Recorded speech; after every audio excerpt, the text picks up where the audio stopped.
Hi everyone, it's your dear humble instructor. Decided to make a quick video for clarification on a point or two about social psychology, and especially about this element called the fundamental attribution error. Let's begin with that. I don't think the book does a good job of explaining this, so I'll go ahead and try and take a moment to do this. The fundamental attribution error is a phenomenon that occurs when we, a lot of times looking at a situation, believe that the reason people do what they do is because there's something fundamentally wrong with them. For example, if I turn around and see some very out of the ordinary behavior in an individual, and I make the comment or believe to myself that something must be mentally wrong with that individual, when in reality I don't know the power of the situation, I don't know the situation they're in, then I have made the fundamental attribution error.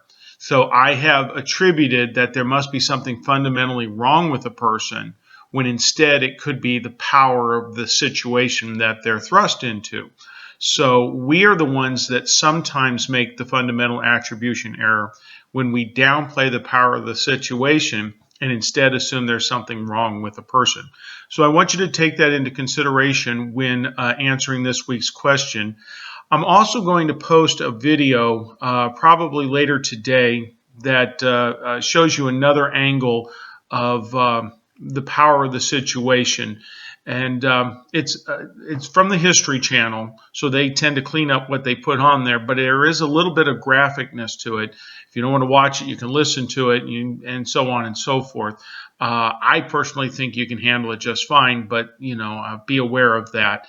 And it explains another situation relevant to that. So just to give you a little bit more perspective. Finally, final exam actually comes up pretty gosh darn quick. It really starts next week. We will try and do a study session in the middle of the week next week, excuse me, to get you set up for that. More information on that to come. And if you are planning to have your final exam proctored, you need to go to otc.edu, type in testing center, and ask for the form to have that proctored. You've got to be a good reason. You can't just have it proctored if you live across town. You've got to come in, get tested on the main campus. If you live a time zone away, if you live 100 plus miles away, those are good reasons, but then you still got to set it up with a school or a library or something like that. So more on that to come. Folks, you're doing a good job. Do take care.